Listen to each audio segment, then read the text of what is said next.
Mes très chers amis auditeurs, bienvenue à cette émission dénommée Victoire financière. Victoire financière, pourquoi? Parce que s'il y a un problème qui mine, qui ruine et qui détruit plusieurs personnes, c'est l'échec dans les finances. Même parmi les chrétiens, même dans le monde chrétien, il y a des chrétiens, des personnes donc, qui sont zélées. À les entendre prier, vous allez croire même que l'apôtre Paul est ressuscité. À les entendre louer et danser pour le Seigneur, il n'y a pas deux catégories de personnes comme elles. Et alors, quand il s'agit de l'aspect financier et matériel, on note qu'il y a beaucoup de chèques. Pourquoi? Est-ce que notre Dieu est pauvre? Est-ce que notre Dieu est misérable? Non. Une fois de plus, non. Le problème réside dans l'ignorance. Donc, dans cette série d'enseignements sur la victoire financière, il est question de nous amener, de nous aider à comprendre quelle est la source de notre victoire financière et comment exploiter et posséder cette bénédiction. Premièrement, écoutez-moi très bien. Quand quelqu'un devient chrétien, la Bible nous fait comprendre que 2 Corinthiens 5, verset 17, quand quelqu'un est en Christ, il est une nouvelle créature. Les choses anciennes sont passées, toutes choses sont devenues nouvelles.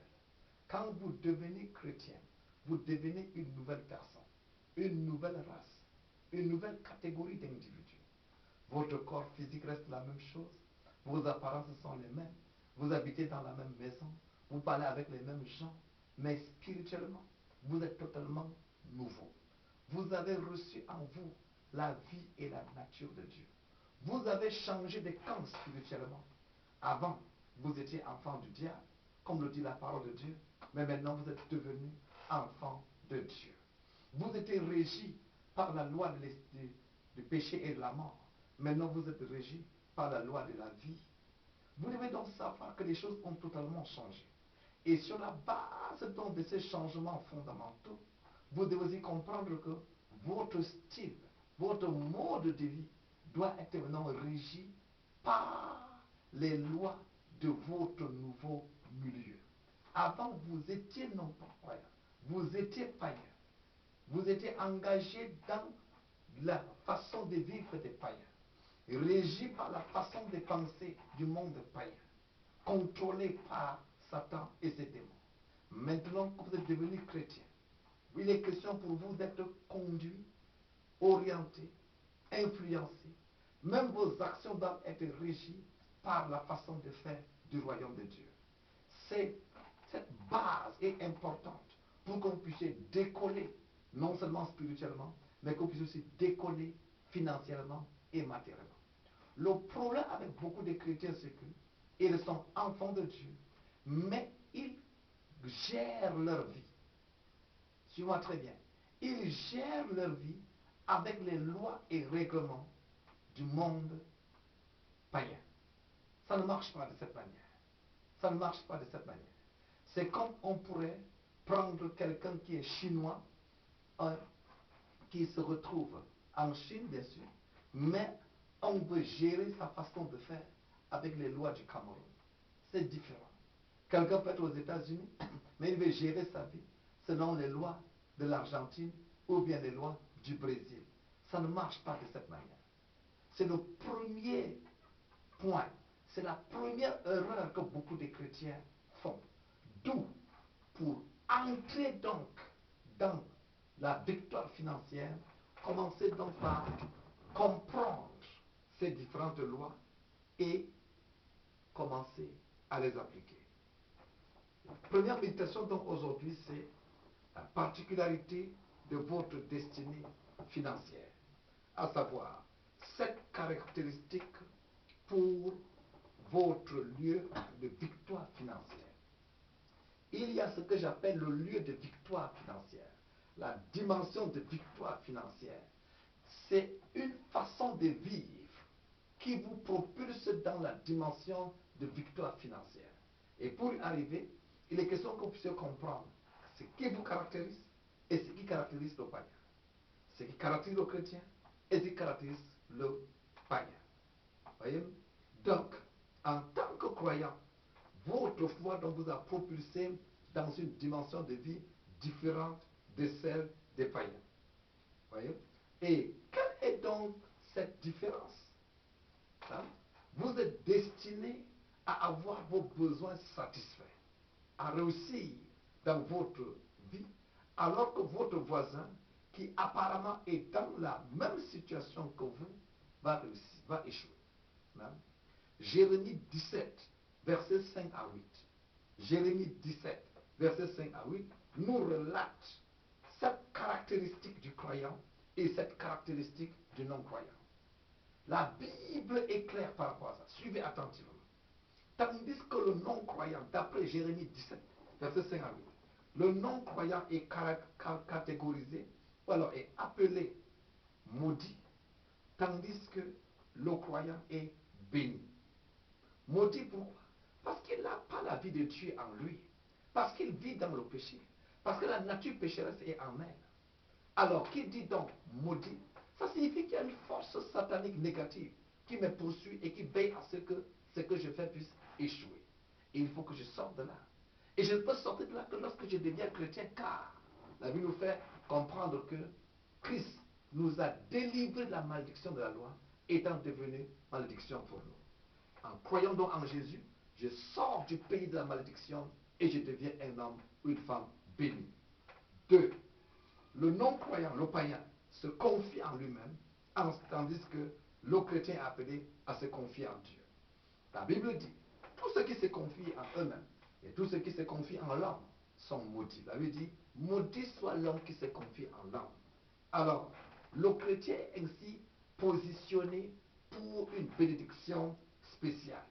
Vous, la personne qui se confie en elle, dont le païen se confie en ses forces, en son intelligence, en ses relations, alors que ce ne sont ni ces forces, ce ne sont ni ces personnes qui vous donnent le succès dont vous avez besoin. Troisièmement, effectivement, en se confiant en l'homme, bien sûr, il s'appuie sur ses propres forces. Et s'appuyer sur l'homme, comme je l'ai dit, attire la malédiction. Je n'ai pas dit qu'on ne doit pas recevoir l'aide des autres, mais vous devez recevoir ces aides, ces soutiens à travers Dieu. Vous croyez que si quelqu'un vous donne quelque chose, si quelqu'un vous vient en aide, c'est parce que Dieu l'a conduit. Troisièmement, tandis que cette attitude-là, je vais faire une petite remarque, l'homme païen qui se confie en lui-même se détourne de Dieu. Pour lui, Dieu est suffisant. La preuve, il y en a plusieurs qui se fichent pas mal de Dieu, qui ne cherchent pas Dieu, qui ne vont pas à l'église à cause de leur emploi, à cause de leur richesse. Et ensuite, un jour, la mort les surprend. Ce n'est pas tout. Ce n'est pas uniquement pour l'argent que nous sommes ici-bas sur la terre. Donc, cette position me place sous la malédiction. Quatrièmement, le non-croyant est qualifié dans Jérémie 17, là, de misérable, tandis que le chrétien ne connaît pas de chagrin, ni de sécheresse. Lisez ce texte-là. Vous avez été prédestiné en tant que chrétien à ne pas connaître de sécheresse, à ne pas connaître de chaleur, c'est-à-dire de souffrance dans le manquement. Dieu veut agir de cette manière. Tandis que le non-croyant, il est potentiellement donc destiné à vivre de façon misérable.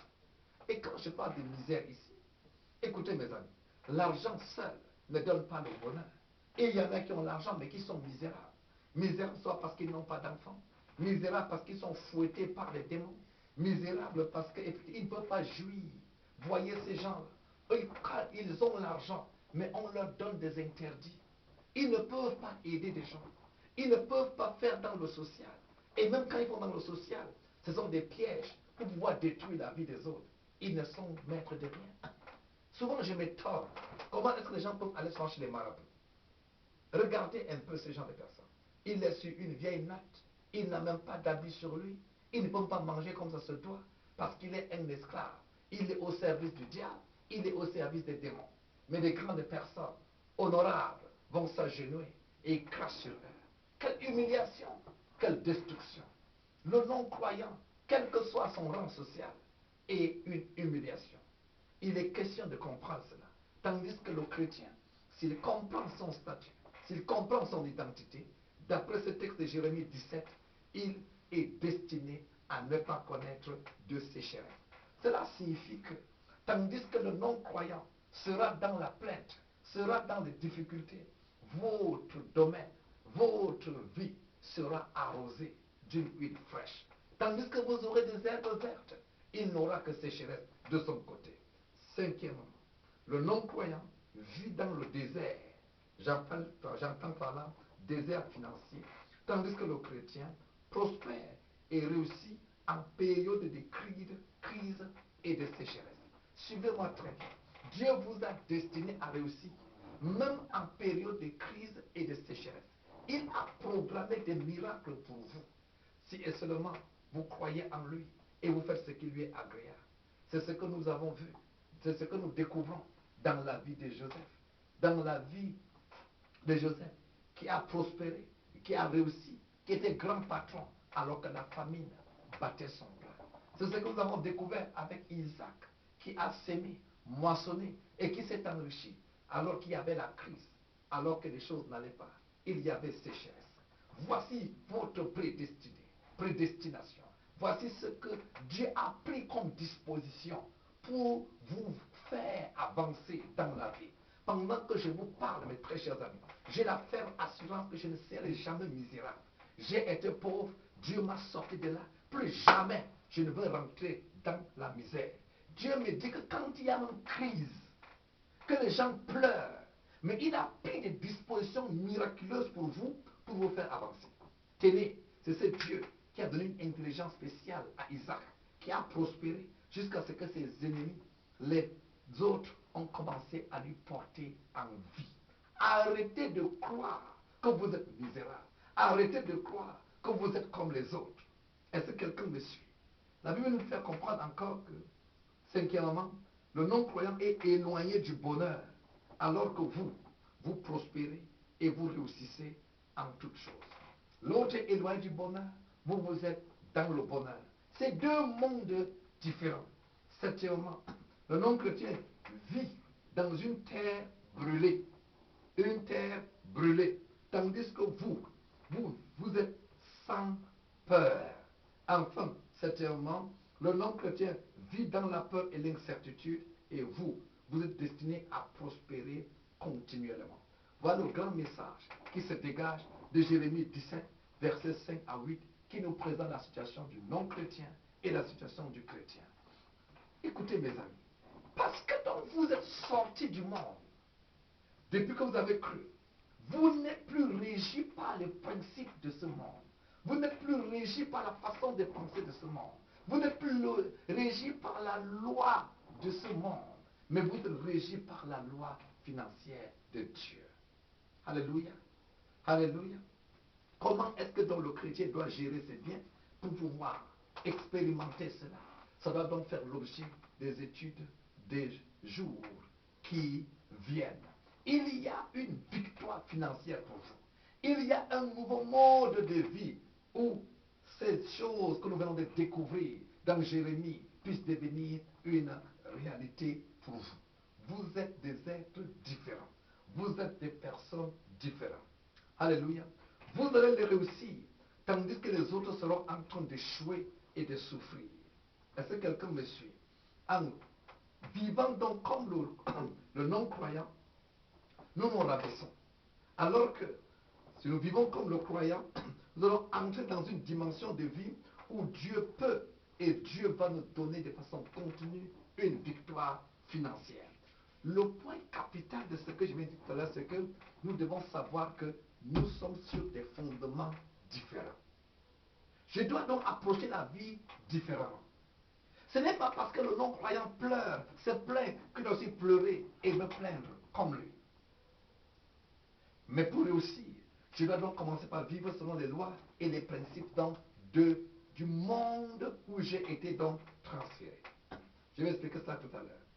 Entrer et prospérer dans votre lieu de prospérité, c'est la victoire financière.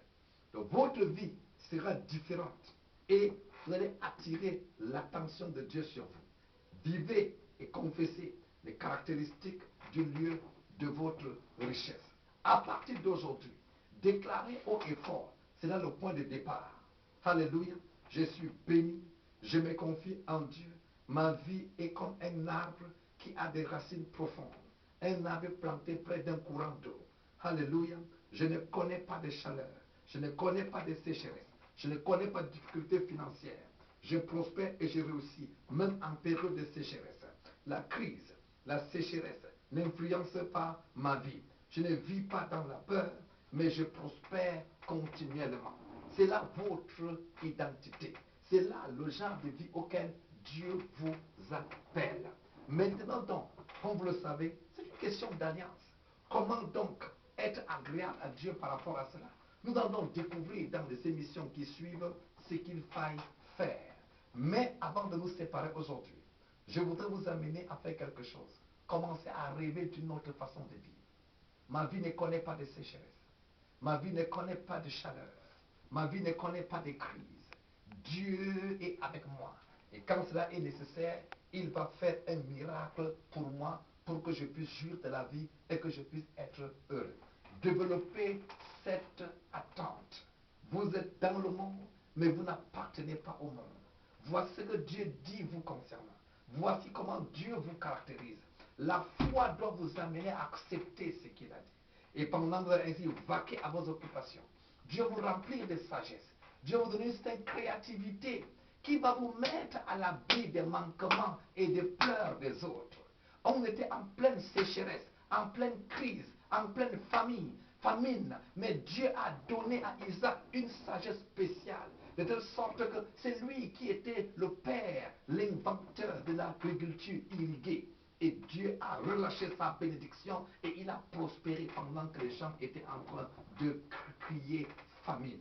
Je parle dans la vie de ceux qui me suivent aujourd'hui et qui sont des chrétiens. Que Dieu vous donne la sagesse, Dieu vous donne la compréhension de cette vérité. Et que vous cessez de vivre comme les païens, que vous cessez de penser comme les païens, que vous cessez d'agir comme les païens. Vous êtes une race spéciale. Vous êtes la race de Dieu. Vous êtes des sacrificateurs, des bien-aimés de Dieu, des élus de Dieu, des choisis de Dieu. Dieu vous a choisi, vous a mis à part pour que vous soyez à la louange et à la gloire de son nom. Refusez de penser en termes de misère. Rêvez l'humidité. Rêvez et ne laissez rien venir détruire votre rêve. C'est la condition pour que Dieu vous remplisse de force, vous remplisse d'énergie, vous remplisse de grâce et de faveur afin que vous puissiez prospérer. Vous irez travailler et vous aurez de grands rendements. Vous aurez des idées pour inventer des choses nouvelles. En tant que chrétien, en tant qu'enfant de Dieu, la misère doit être enterrée au nom de Jésus-Christ de Nazareth. Si vous êtes pauvre et misérable, comment allez-vous glorifier Dieu? Comment allez-vous investir pour le royaume de Dieu? Dieu a préparé un grand miracle financier pour plusieurs de ses enfants qui vont saisir, qui vont comprendre leur identité. La méditation d'aujourd'hui donc avait pour but de vous amener à comprendre qu'il y a une dimension où vous devez aller. Est-ce que vous êtes prêt à changer de pensée? Est-ce que vous êtes prêt à pouvoir vous aligner à cela? C'est alors que vous pourrez comprendre les prochains enseignements. Je vais prier avec vous. Père, je prie au nom de Jésus-Christ de Nazareth pour tous mes auditeurs, pour tous ceux qui me suivent aujourd'hui. Je prie particulièrement pour tous ceux qui sont esclaves de la misère et de la pauvreté. Je prie pour tous ceux qui ont été poursuivis par cette malédiction jusqu'à ce jour. Leur compréhension du message de ce jour brise la domination de l'esprit de misère dans leur vie. Je prie pour tous ceux qui ont des difficultés à satisfaire à leurs besoins. Que cette sécheresse s'arrête au nom de Jésus-Christ de Nazareth. Père, parce que tu leur as donné la révélation de leur position, la révélation de la vie à laquelle tu les as amenés. Je prie, Seigneur, que la fraîcheur financière vienne dans leur vie. Je prie, Père, qu'ils ne manquent de rien. Je prie, Seigneur, que leur vie soit comme une terre verte gazonnée au nom de Jésus-Christ de Nazareth. Seigneur, de façon miraculeuse, pourvois à leurs besoins. Remplis-les de sagesse et d'intelligence pour travailler et avoir de grands rendements. Que toute malédiction soit brisée de leur vie. Seigneur, donne-leur de rêver, de rêver, de bâtir de nouveaux rêves pour une vie comblée, une vie en abondance, une vie de richesse. En effet, Jean 10, verset 10, Jésus dit, je suis venu afin que les brebis aient la vie, qu'elles jouissent de la vie, qu'elle l'ait en abondance dans toute sa plénitude jusqu'à déborder. Aussi longtemps que vous n'êtes pas entré dans cette dimension de vie, où vous jouissez de la vie, que vous l'avez en